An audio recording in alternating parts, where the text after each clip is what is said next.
Okay,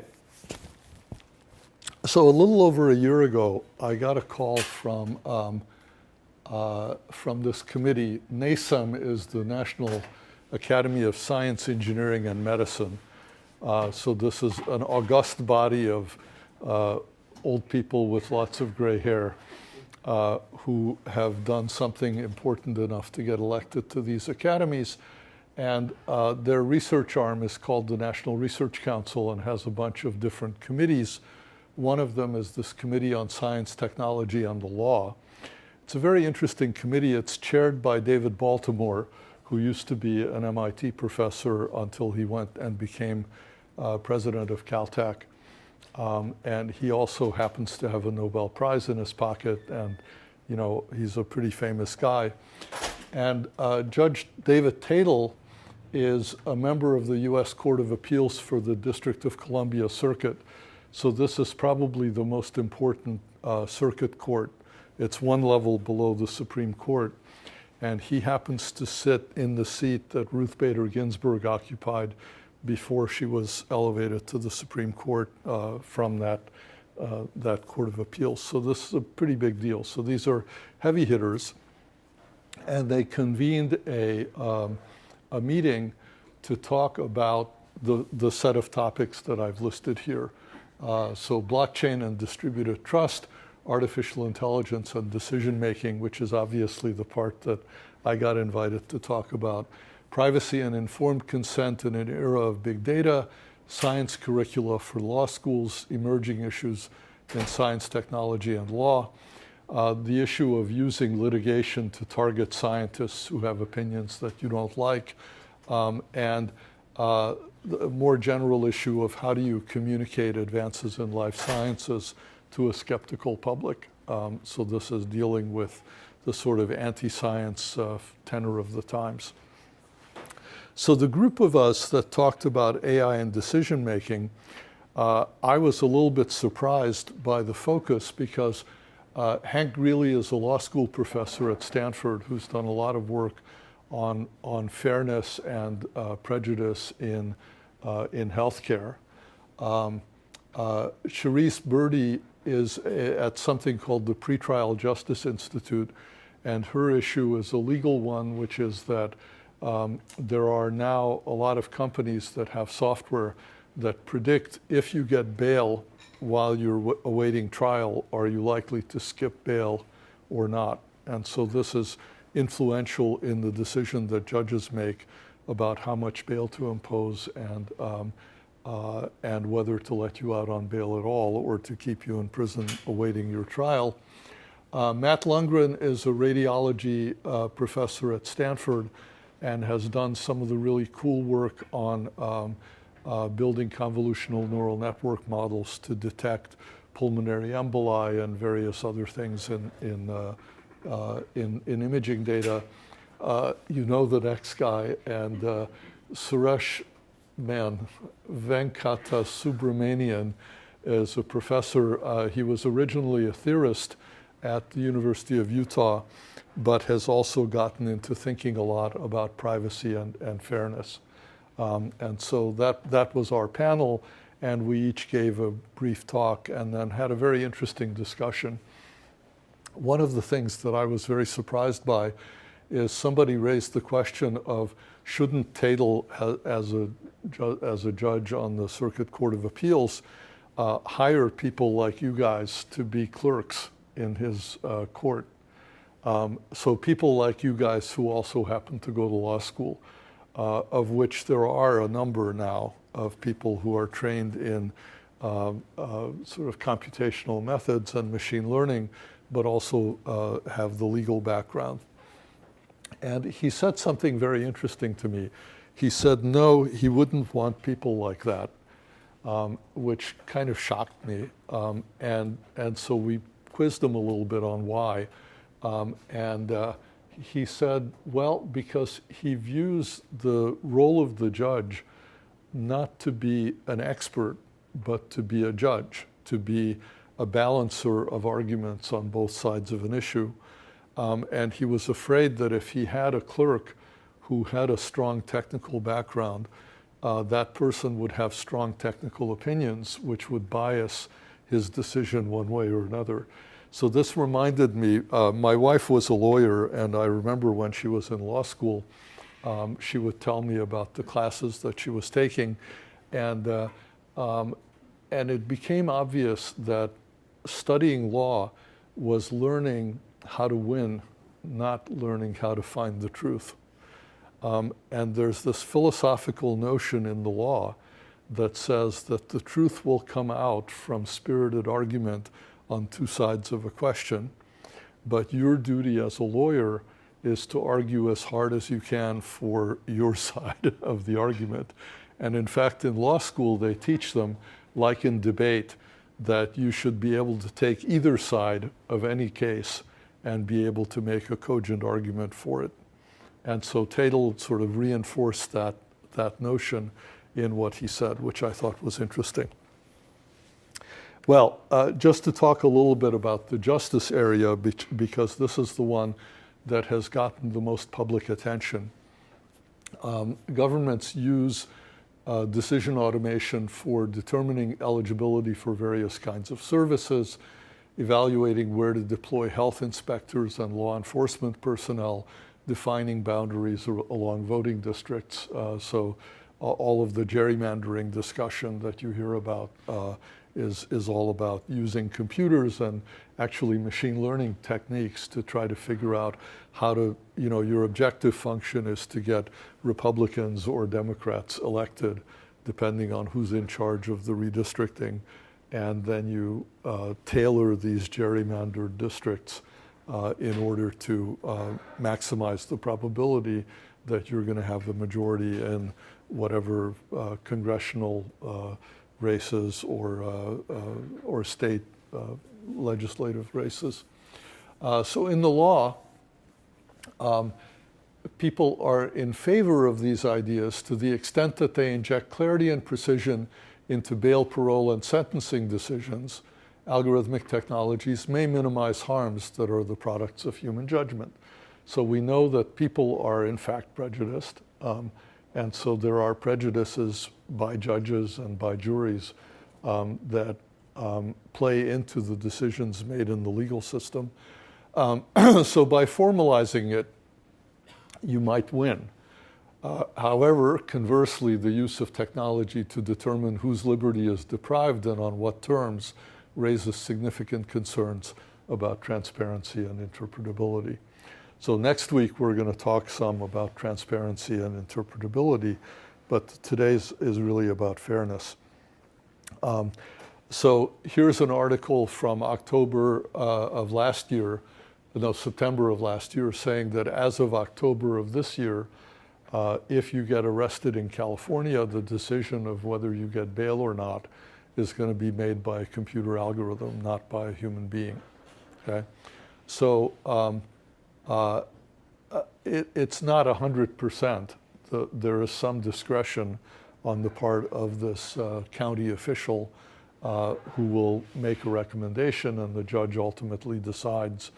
But I suspect that until there are some egregious outcomes from doing this, it will probably be quite commonly used.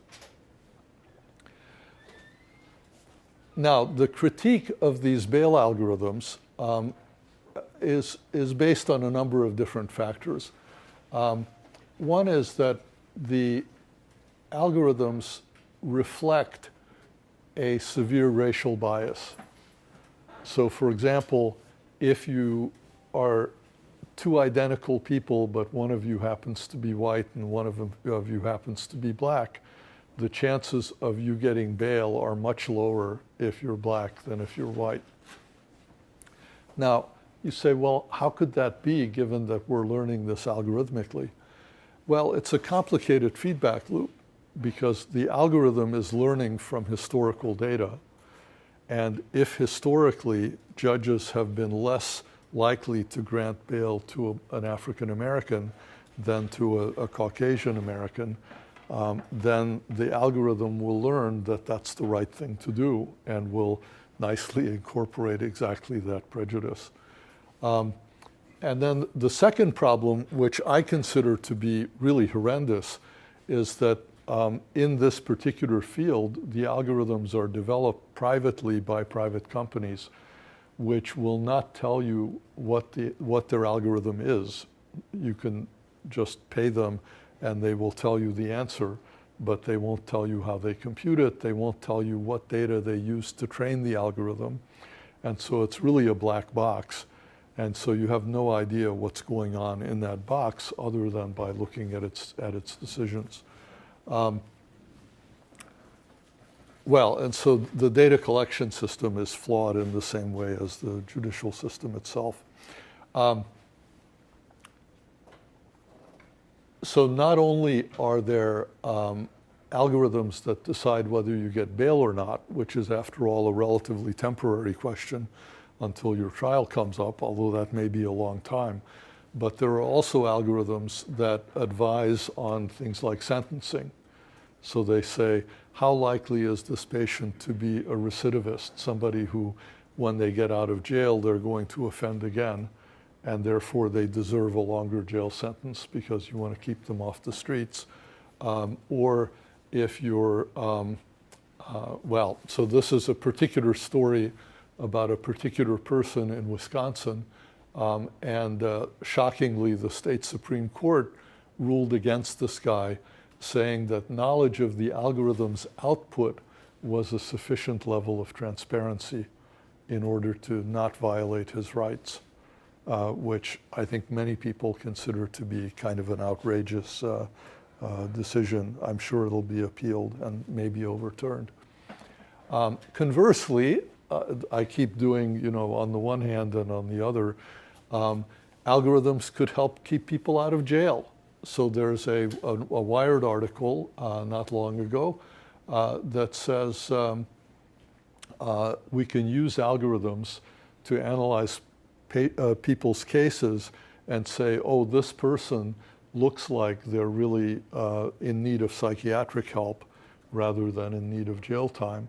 And so perhaps we can divert him from the penal system into psychiatric care and keep him out of prison and get him help and so on.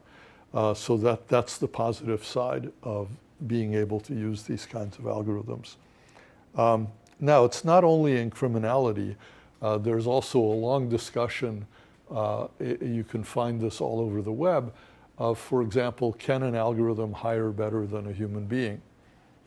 So if you're a big company and you have a lot of people that you're trying to hire for various jobs, it's very tempting to say, hey, I've made lots and lots of hiring decisions, and we have some outcome data. I know which people have turned out to be good employees and which people have turned out to be bad employees, and therefore we can base a first cut screening method on learning such an algorithm and using it on people who apply for jobs and say, okay, these are the ones that we're going to interview and maybe hire because they look like they're a better bet.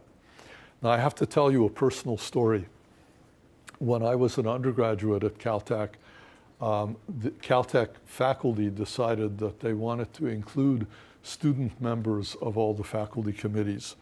And so I was lucky enough that I served for 3 years as a member of the undergraduate admissions committee at Caltech.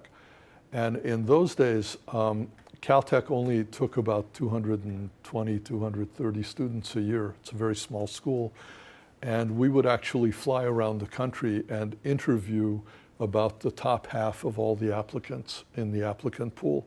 So we would talk not only to the students, but also to their teachers and their counselors and see what the environment was like.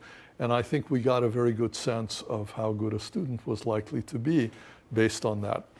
So one day after the admissions decisions had been made, one of the professors, kind of as a thought experiment, said, here's what we ought to do. We ought to take the 230 people that we've just offered admission to, and we should reject them all and take the next 230 people and then see whether the faculty notices. Because it seemed like a fairly flat distribution. Now, of course, I and others argued that this would be unfair and unethical and would be, a waste of all the time that we had put into selecting these people. So we didn't do that. But then this guy went out and he looked at the data we had on people's ranking class, SAT scores, grade point average, the check marks on their recommendation letters about whether they were truly exceptional or merely outstanding. And he built a logistic regression model that's, no, it was a linear regression model that predicted the person's sophomore level grade point average, which seemed like a reasonable thing to try to predict. And he got a reasonably good fit. But what was disturbing about it is that in the Caltech population of students, it turned out that the beta for your SAT English performance was negative. Okay, so if you did particularly well in English on the SAT, you were likely to do worse as a sophomore at Caltech than if you didn't do as well. And so we thought about that a lot. Of course, we decided that that would be really unfair to penalize somebody for being good at something, especially when the school had this philosophical orientation that said we ought to look for people with broad educations. So that's just an example. And more, Science Friday had a nice show that you can listen to about this issue. So let me ask you, what do you mean by fairness? What, if we're going to define the concept,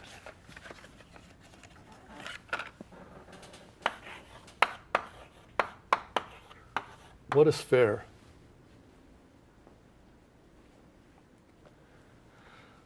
What characteristics would you like to have an algorithm have that judges you for some particular purpose? Yeah. I think it's impossible to pin down sort of, at least in my opinion, one specific definition, but for the pre-trial risk assessment, for example, I think having the error rates be similar across populations, across covariates you might care about, for example, race, I think is a good start.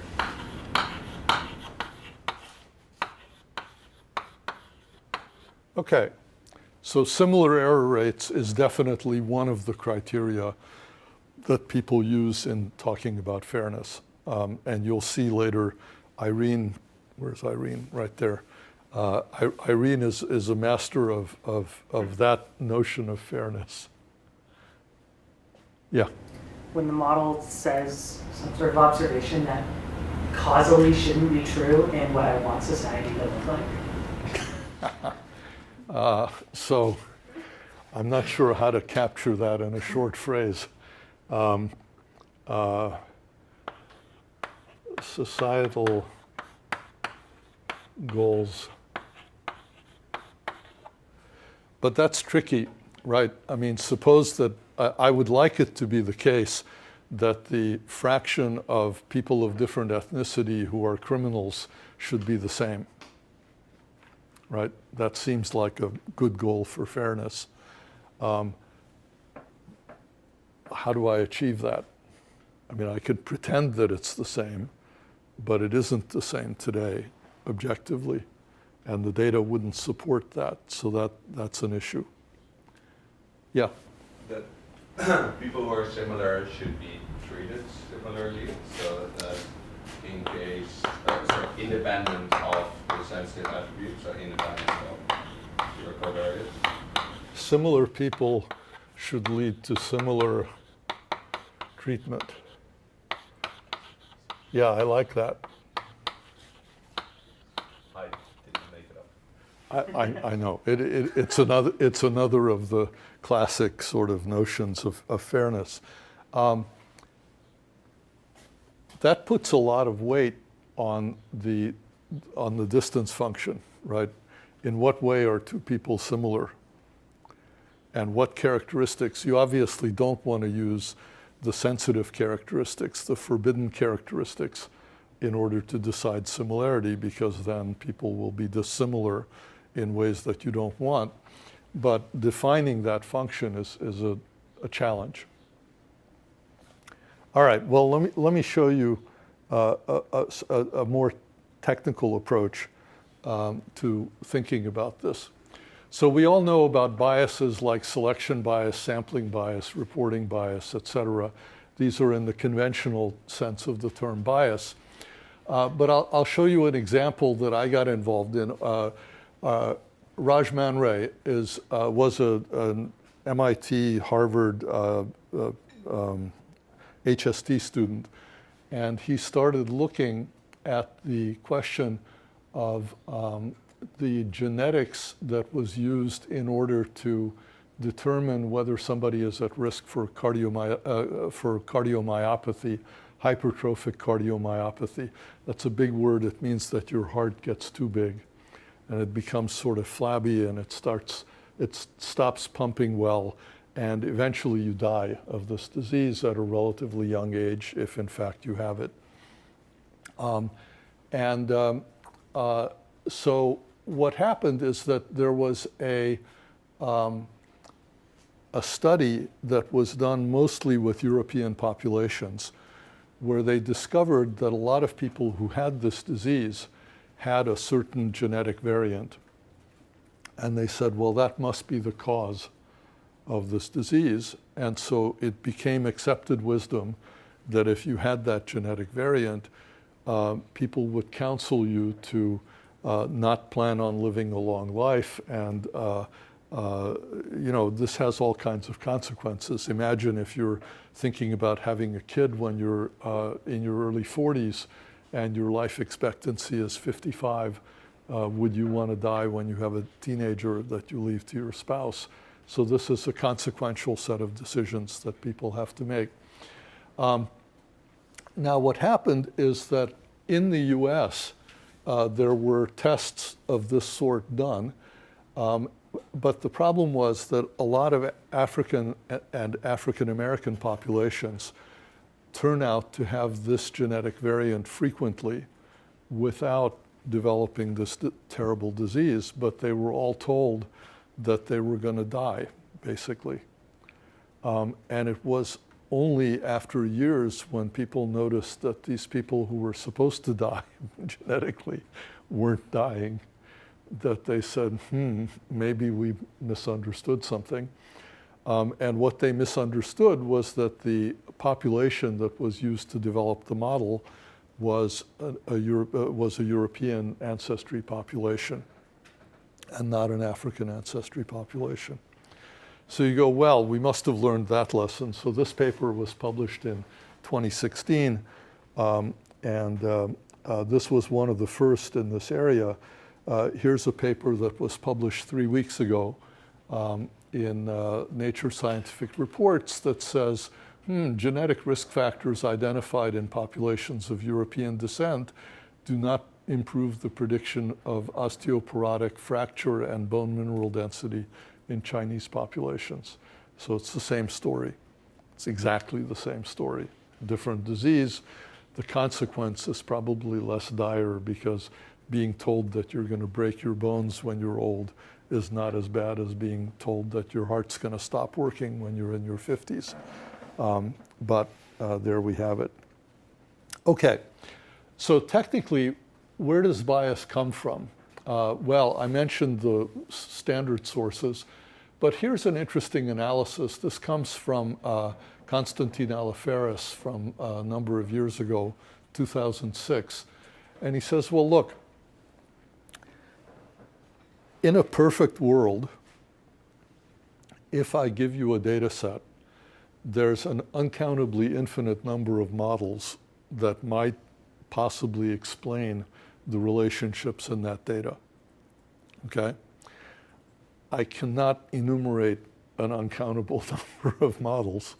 And so what I'm going to do is choose some family of models to try to fit.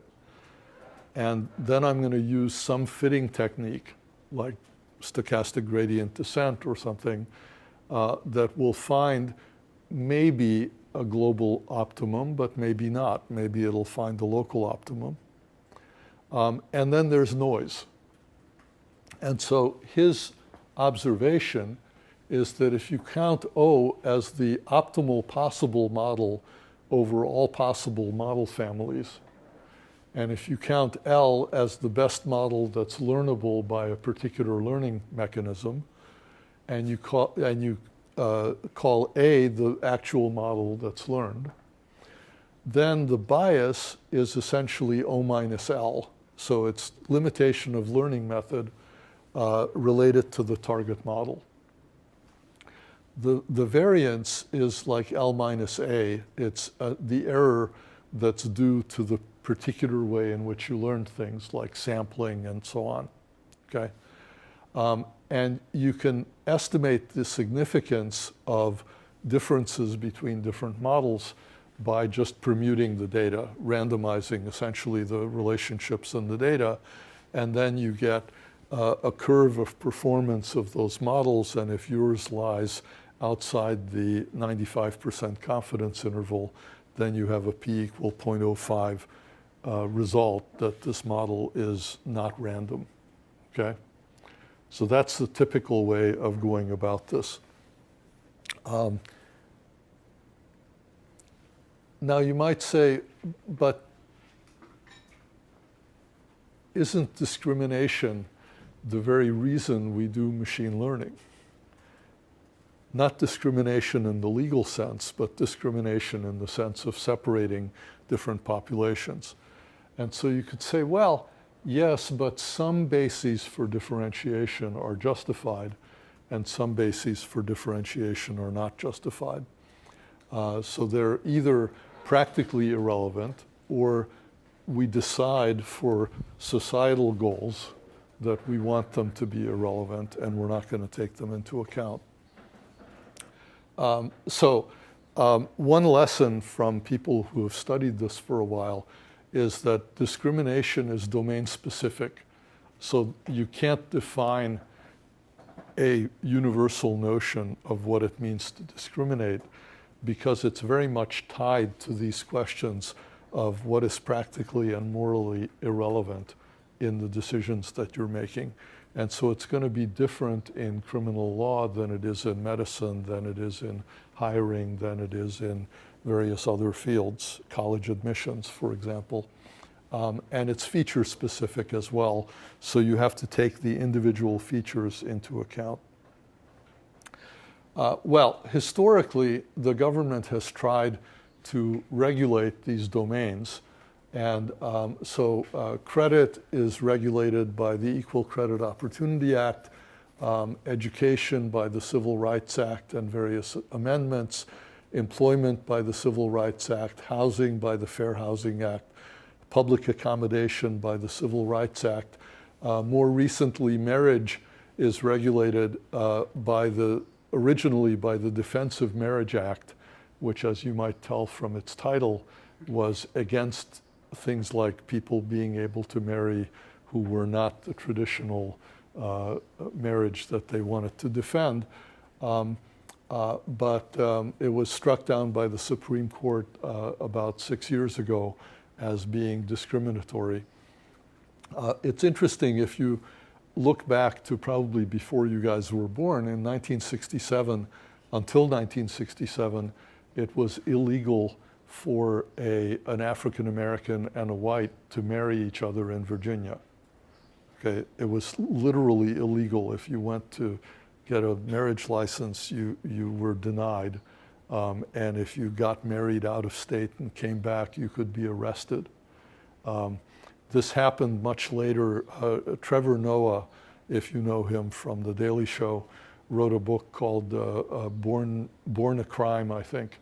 And his father is white Swiss guy and his mother is a South African black. And so it was literally illegal for him to exist under the apartheid laws that they had. And he had to pretend to be, his mother was his caretaker rather than his mother, in order to be able to go out in public, because otherwise they would get arrested.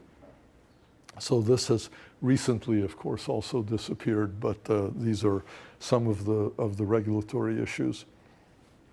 So here are some of the legally recognized protected classes: race, color, sex, religion, national origin, citizenship, age, pregnancy, familial status, disability, veteran status, and more recently sexual orientation in certain jurisdictions, but not everywhere around the country. Okay, so given those examples, there are two legal doctrines about discrimination. And one of them talks about disparate treatment, which is sort of related to this one. And the other talks about disparate impact and says, no matter what the mechanism is, if the outcome is very different for different racial groups typically, or gender groups, then there's prima facie evidence that there's something not right, that there's some sort of discrimination. Now, the problem is how do you defend yourself against, for example, a disparate impact argument? Well, you say in order to be a disparate impact that's illegal, it has to be unjustified or avoidable. So, for example, suppose I'm trying to hire people to climb 50-story buildings that are under construction. And you apply, but it turns out you have a medical condition, which is that you get dizzy at times, right? I might say, you know what? I don't want to hire you because I don't want you plopping off the 50th floor of a building that's under construction. And that's probably a reasonable defense. If I brought suit against you and said, hey, you're discriminating against me on the basis of this medical disability, a perfectly good defense is, yeah, it's true, but it's relevant to the job. So that's one way of dealing with it.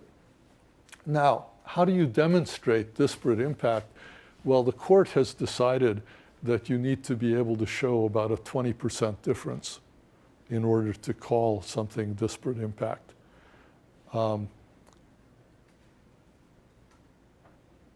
the question, of course, is can we change our hiring policies or whatever policies we're using in order to achieve the same goals but with less of a disparity in the impact.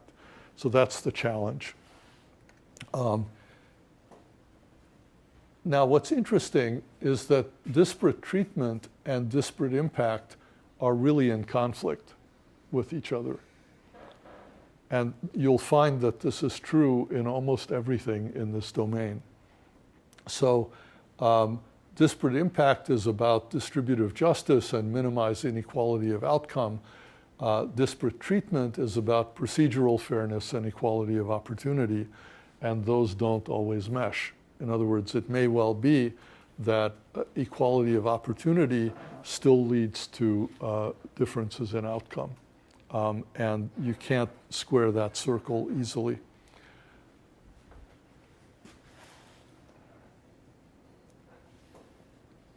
Well, there's a lot of discrimination that keeps persisting. There's plenty of evidence in the literature. And one of the problems is that, for example, take an issue like the disparity between different races or different ethnicities. It turns out that we don't have a nicely balanced set where the number of people of European descent is equal to the number of people of African American or Hispanic or Asian or whatever population you choose descent. And therefore, we tend to know a lot more about the majority class than we know about these minority classes. And just that additional data and that additional knowledge might mean that we're able to reduce the error rate simply because we have a larger sample size. Okay, so if you want to formalize this, this is Moritz Hart's part of the tutorial that I'm stealing from. in this talk. This was given at KDD about a year and a half ago, I think. And Moritz is a professor at Berkeley who actually teaches an entire semester-long course on fairness in machine learning. So there's a lot of material here. And so he formalizes the problem this way. He says, look, a decision problem, a model in our terms, is that we have some X, which is the set of features we know about an individual, and we have some set A, which is the set of protected features, like your race or your gender or your age or whatever it is we're trying to prevent from discriminating on. And then we have either a classifier or some score or predictive function that's a function of X and A in either case. And then we have some Y, which is the outcome that we're interested in predicting. So now you can begin to tease apart some different notions of fairness by looking at the relationships between these elements. So there are three criteria that appear in the literature. One of them is the notion of independence of the scoring function from sensitive attributes. So this says that R is independent from A. In other words, remember on the previous slide, I said that R is a function of, R is a function of X and A. So obviously that criterion says that it can't be a function of A, the null function. Another notion is separation of score and the sensitive attribute given the outcome.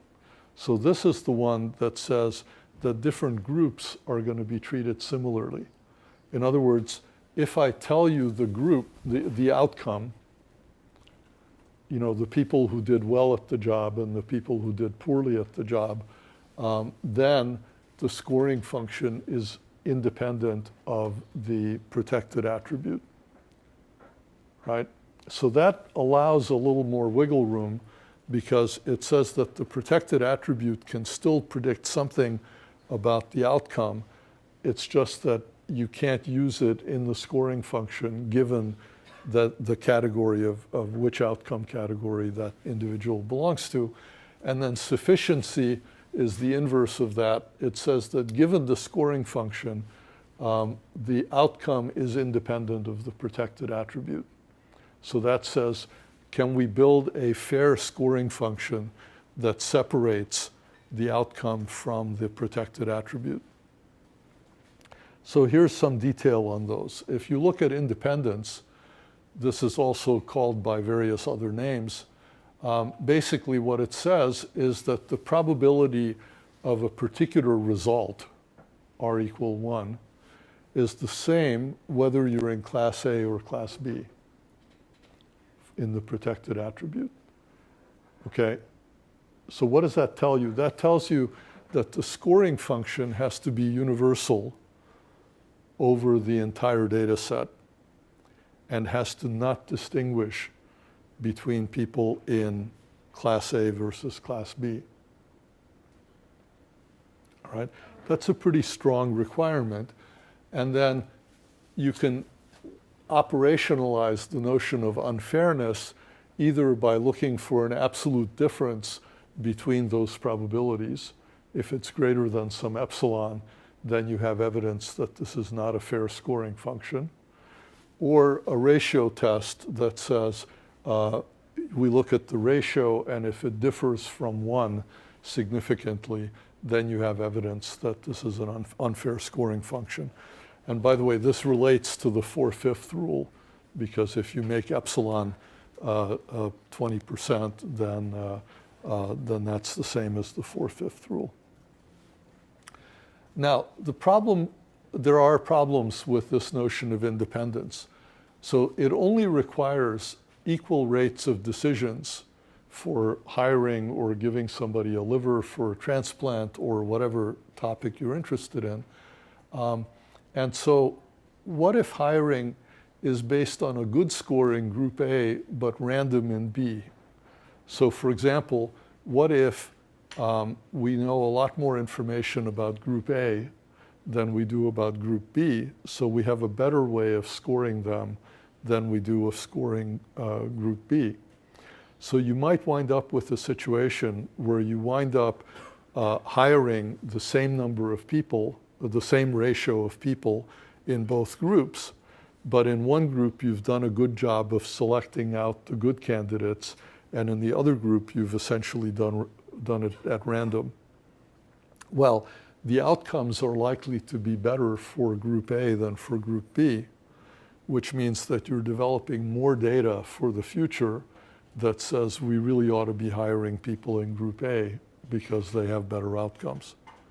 So there's this feedback loop. Or alternatively, well, of course, it could be caused by malice also. You know, I could just decide as a hiring manager, I'm not hiring enough African Americans, so I'm just going to take some random sample of African Americans and hire them, and then maybe they'll do badly, and then I'll have more data to demonstrate that this was a bad idea.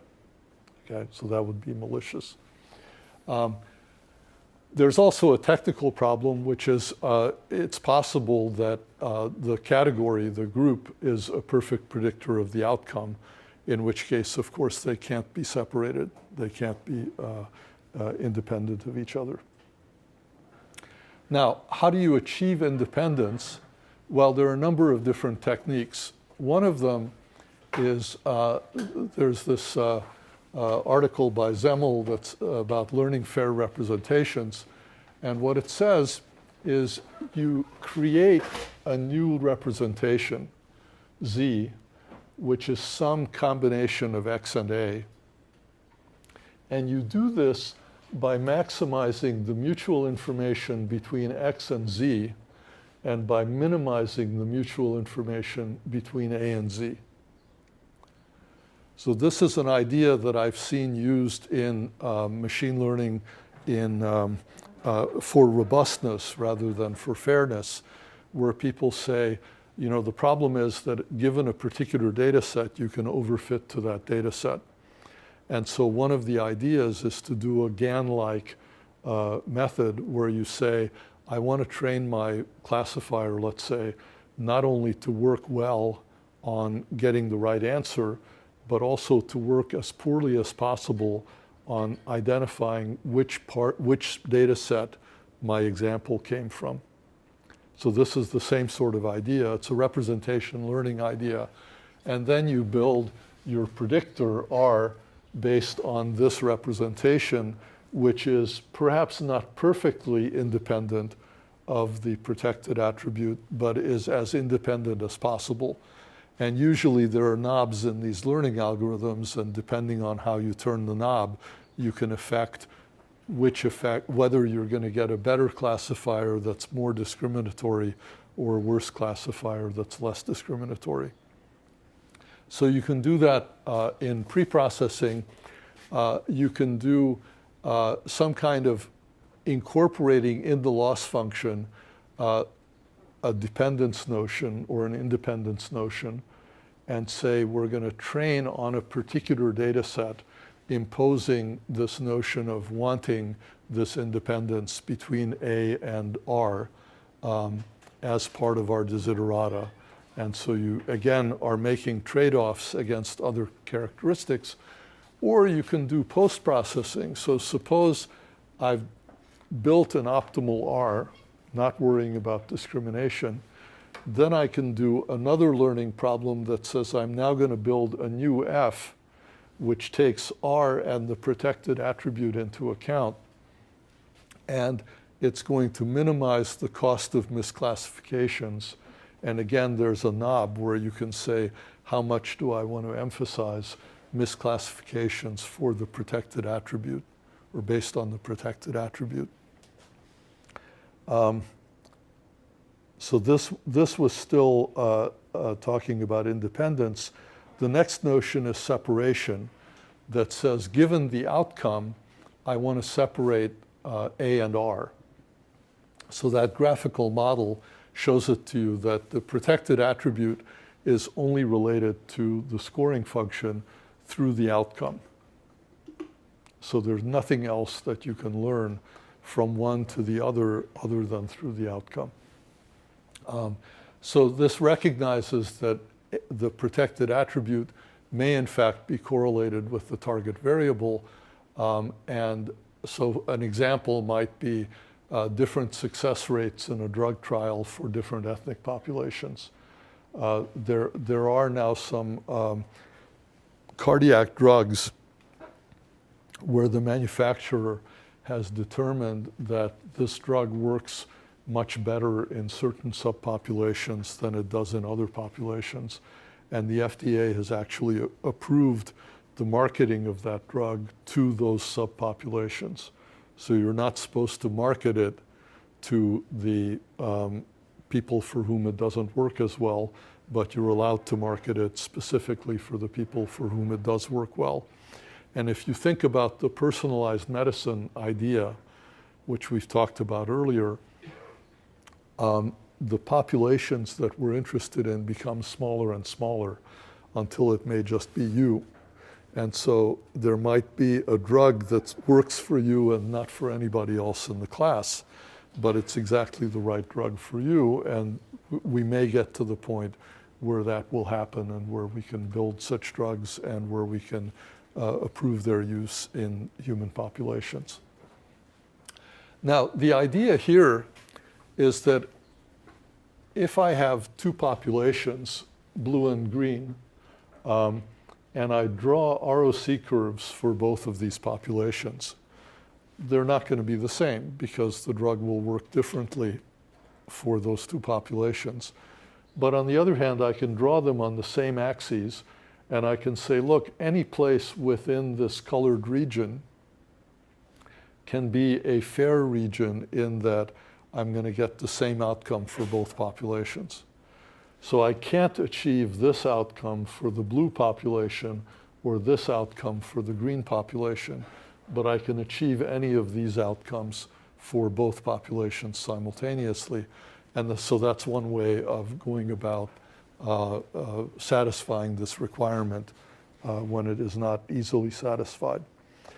So the advantage of separation over independence is that it allows correlation between R and Y, even a perfect predictor. So R could be a perfect predictor for Y.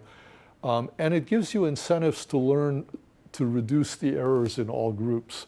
So that issue about randomly choosing members of the minority group doesn't work here because that would suppress the ROC curve to the point where there would be no feasible region that you would like. So for example, if it's a coin flip, then you'd have the diagonal line and the only feasible region would be below that diagonal, no matter how good the predictor was for the other class. So that's a nice characteristic. And then the final criterion is sufficiency, which flips R and Y. So it says that the regressor, the predictive variable, can depend on the protected class, but the protected class is separated from the outcome. So for example, the probability of in a binary case, of a true outcome for Y, given that R is some particular value R and A is a particular class, is the same as the probability of that same outcome given the same R value, but the different class. Okay, so that's related to the sort of similar people, similar treatment notion, qualitative notion again. So it requires a parity of both the positive and the negative predictive values across different groups. Okay, so that's another popular way of looking at this. So for example, if the scoring function is a probability, or the set of all instances assigned a score R has an R fraction of positive instances among them, then the scoring function is said to be well calibrated. So we've talked about that before in the class. If it turns out that R is not well calibrated, you can hack it and you can make it well calibrated by putting it through a logistic function that will then approximate the appropriately calibrated score, and then you hope that that calibration will give, or the degree of calibration will give you a good approximation to this notion of sufficiency. These guys in the tutorial also point out that some data sets actually lead to good calibration without even trying very hard. So for example, this is the UCI census data set, and it's a binary prediction of whether somebody makes more than $50,000 a year if you have any income at all and if you're over 16 years old.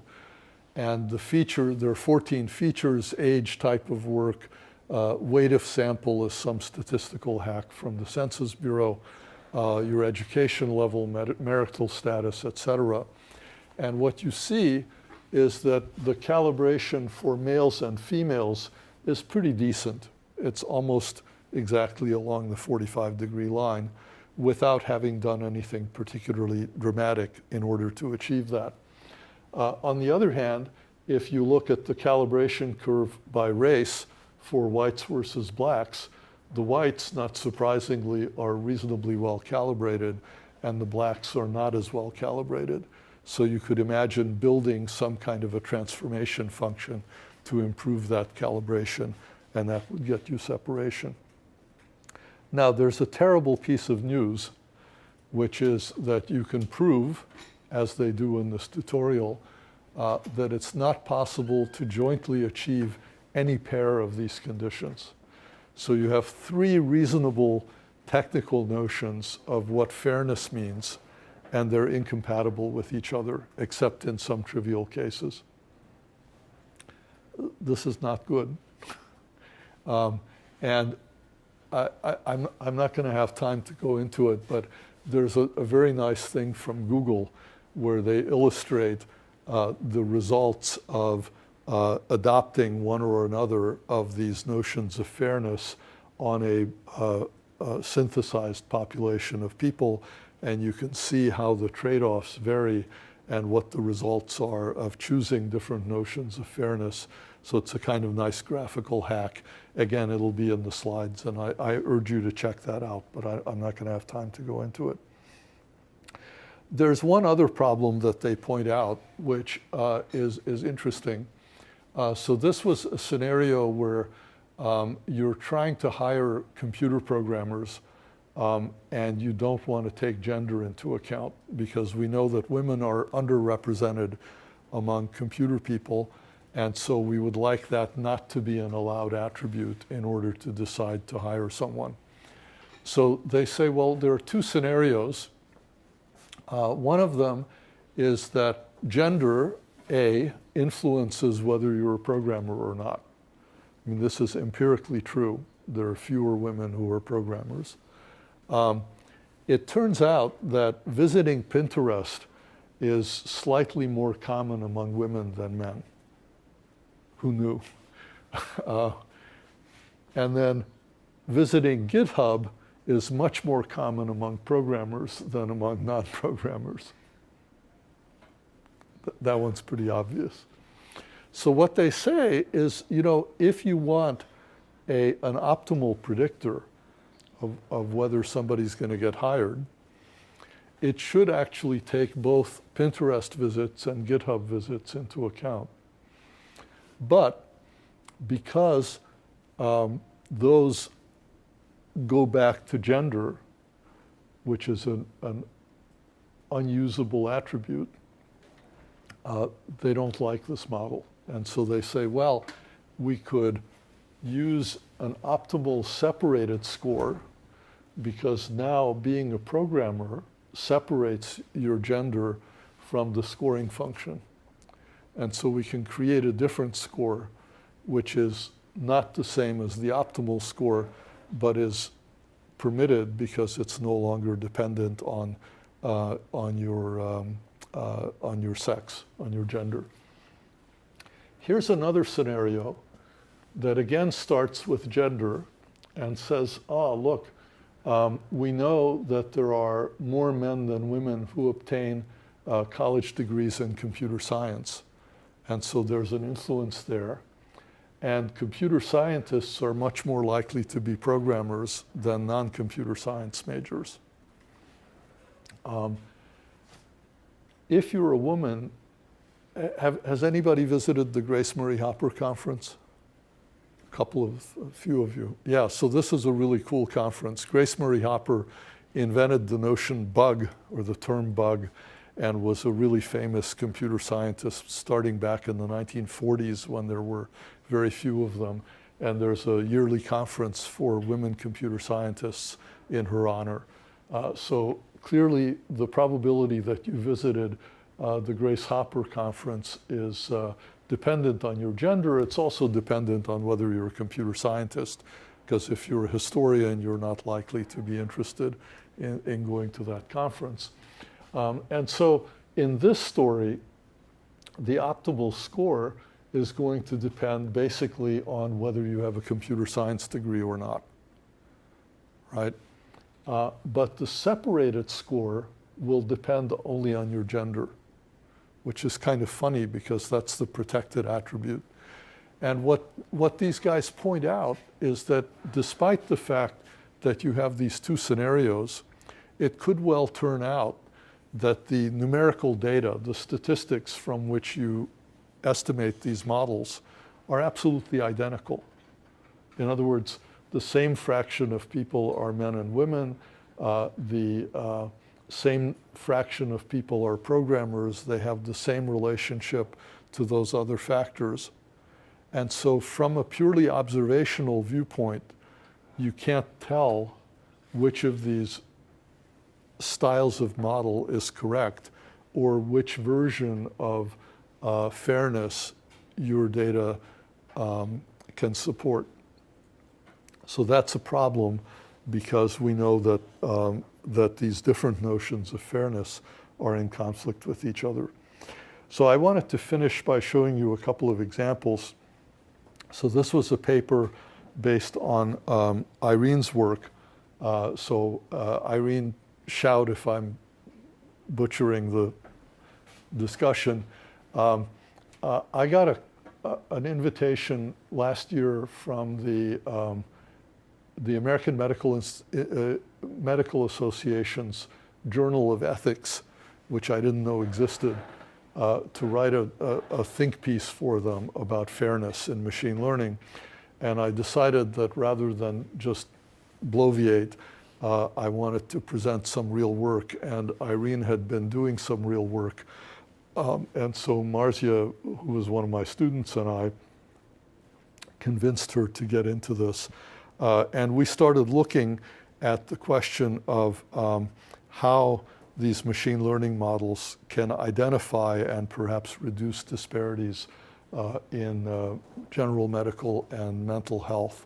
Now, why those two areas? Because we had access to data in those areas. So general medical was actually not that general. It's intensive care data from Mimic, and mental health care is some data that we had access to from Mass General and McLean's Hospital here in Boston, which both have big psychiatric clinics. Yeah, this is what I just said. So the question we were asking is there bias based on race, gender, and insurance type? So we were really interested in socioeconomic status, but we didn't have that in the database. But the type of insurance you have correlates pretty well with whether you're rich or poor. If you have Medicaid insurance, for example, you're poor. And if you have private insurance, to first approximation, you're rich. So we did that. And then we looked at the notes. So we wanted to see not the coded data, but whether the things that nurses and doctors said about you as you were in the hospital were predictive of readmission, of 30-day readmission, of whether you were likely to come back to the hospital. So these are some of the topics. We used LDA, standard topic modeling framework.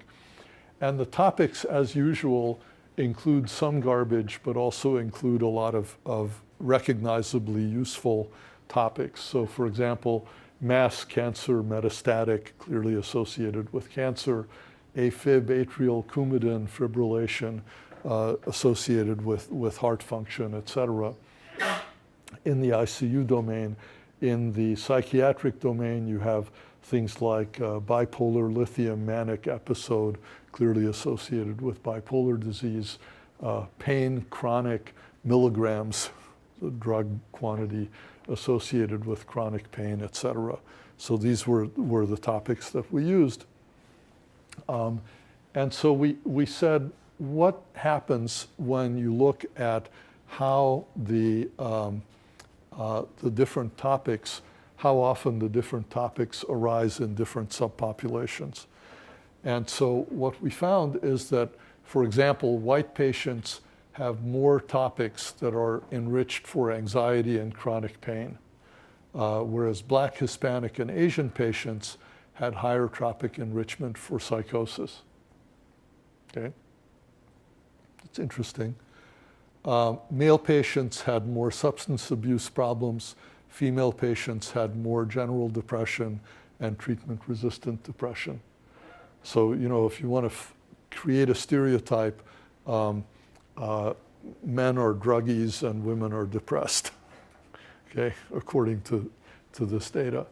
What about insurance type? Well, private insurance patients had higher levels of anxiety and depression, and poorer patients or public insurance patients had more problems with substance abuse. Again, another stereotype that you could form. And then you could look at, that was in the psychiatric population. In the ICU population, men still have substance abuse problems. Women have more pulmonary disease.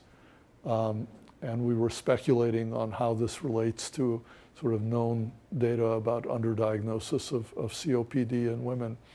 By race, Asian patients have a lot of discussion of cancer. Black patients have a lot of discussion of kidney problems. Hispanics of liver problems, and whites have atrial fibrillation. So again, stereotypes of what's most common in these different groups.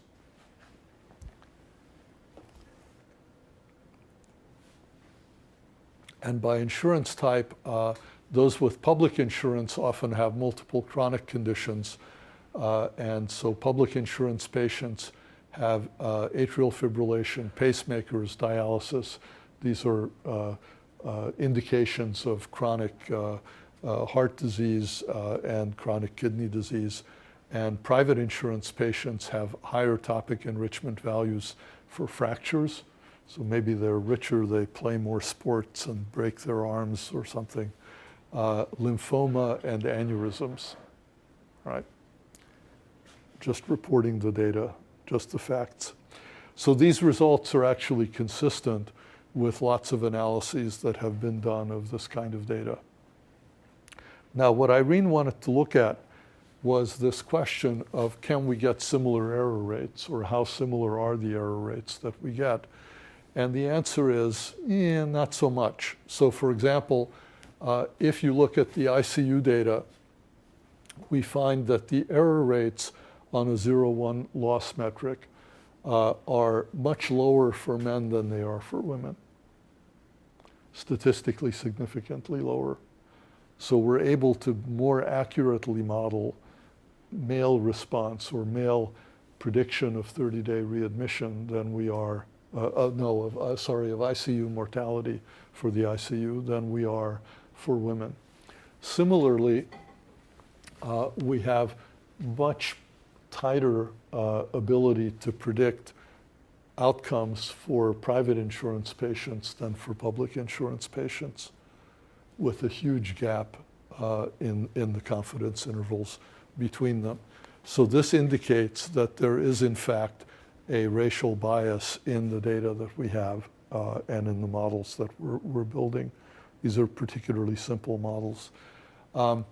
In psychiatry, when you look at the comparison for different ethnic populations, you see a fair amount of overlap.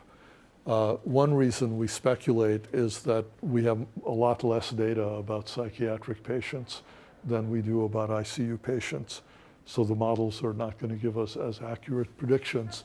But you still see, for example, a statistically significant difference between blacks and other and whites and other races, although there's a lot of overlap here.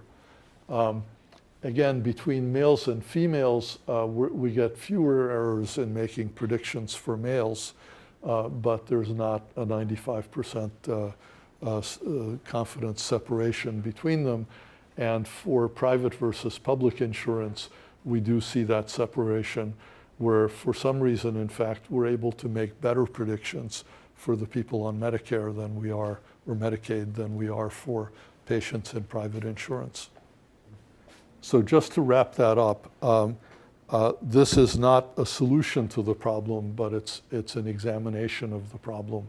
And this Journal of Ethics considered it interesting enough to publish just a couple of months ago. The last thing I want to talk about is some work of Willie's. So I'm taking the risk of speaking before the people who actually did the work here and embarrassing myself. So this is modeling mistrust in end-of-life care, and it's based on Willie's master's thesis and then some papers that came as a result of that. So here's the interesting data. If you look at African American patients, and these are patients in the MIMIC data set, what you find is that for mechanical ventilation, blacks are on mechanical ventilation a lot longer than whites on average. And there's a pretty decent separation at the p=0.005 level, so a 0.5% level between those two populations. So there's something going on where black patients are kept on mechanical ventilation longer than white patients. Now, of course, we don't know exactly why. We don't know whether it's because there's a physiological difference or because it has something to do with their insurance or because, God knows, it could be any of a lot of different factors, but that's the case. The EICU data set we've mentioned, it's a larger but less detailed data set also of intensive care patients that was donated to Roger Mark's lab by Philips Corporation. And there we see, again, a separation of mechanical ventilation duration roughly comparable to what we saw in the MIMIC data set. So these are consistent with each other. On the other hand, if you look at the use of vasopressors in blacks versus whites, at the p=0.12 level, you say, well, there's a little bit of evidence, but not strong enough to reach any conclusions. Or in the EICU data, p=0.42 is clearly quite insignificant, so we're not making any claims there. So the question that Willie was asking, which I think is a really good question, is could this difference be due not to physiological differences or even these sort of socioeconomic or social differences, but to a difference in the degree of trust between the patient and their doctors? Okay, it's an interesting idea. And of course, I wouldn't be telling you about this if the answer were no. And so the approach that he took was to look for cases where there's clearly mistrust. So there are red flags if you read the notes. For example, if a patient leaves the hospital against medical advice, that is a pretty good indication that they don't trust the medical system. If the family, if the person dies and the family refuses to allow them to do an autopsy, this is another indication that maybe they don't trust the medical system. So there are these sort of red letter indicators of mistrust. For example, patient refused to sign ICU consent and expressed wishes to be do not resuscitate, do not intubate, seemingly very frustrated and mistrusting of the healthcare system, also with a history of poor medication compliance and follow up. So that's a pretty clear indication, and you can build a relatively simple extraction or interpretation model that identifies those clear cases. This is what I was saying about autopsies. So the problem, of course, is that not every patient has such an obvious label. In fact, most of them don't. And so Willie's idea was, can we learn a model from these obvious examples and then apply them to less obvious examples in order to get a kind of bronze standard or remote supervision notion of a larger population that has a tendency to be mistrustful according to our model without having as explicit a clear case of mistrust as in those examples. And so if you look at chart events in MIMIC, for example, you discover that associated with those cases of obvious mistrust are features like the person was in restraints, right? They were literally locked down to their bed because the nurses were afraid they would get up and do something bad. Bad, not necessarily like attack a nurse, but more like fall out of bed or go wandering off the floor or something like that. If a person is in pain, that correlated with these mistrust measures as well. And conversely, if you saw that somebody had their hair washed or that there was a discussion of their status and comfort, then they were probably less likely to be mistrustful of the system.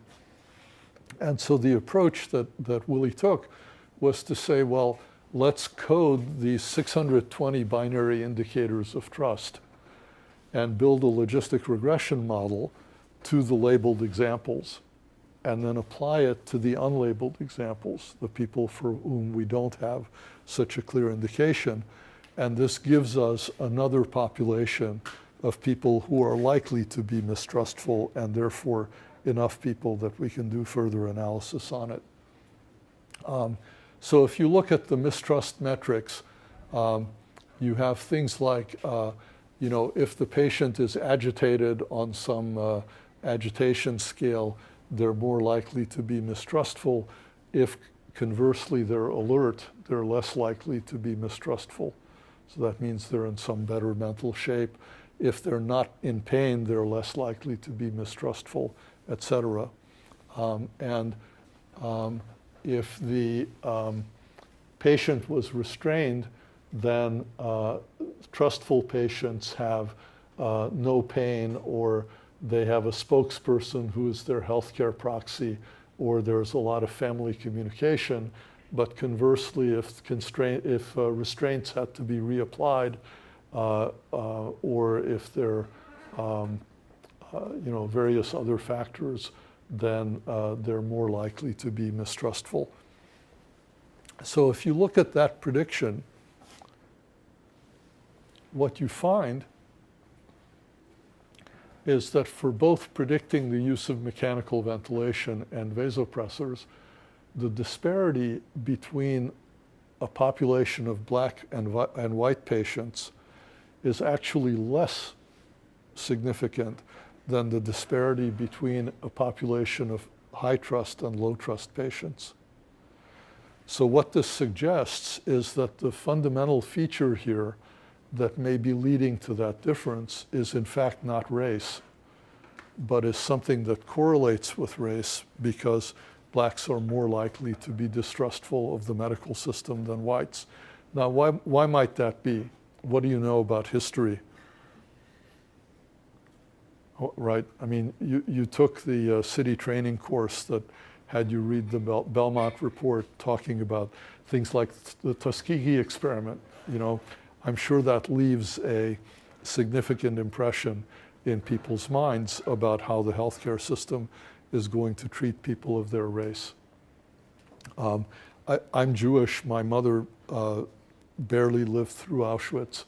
And so I understand some of the strong family feelings that happened as a result of some of these historical events.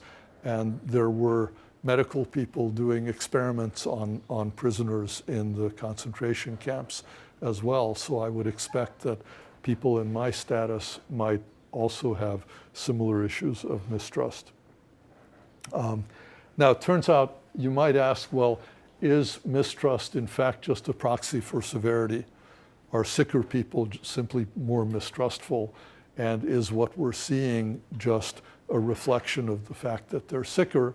And the answer seems to be not so much. So if you look at these severity scores like OASIS and SAPS and look at their correlation with noncompliance and autopsy, those are pretty low correlation values. So they're not explanatory of this phenomenon.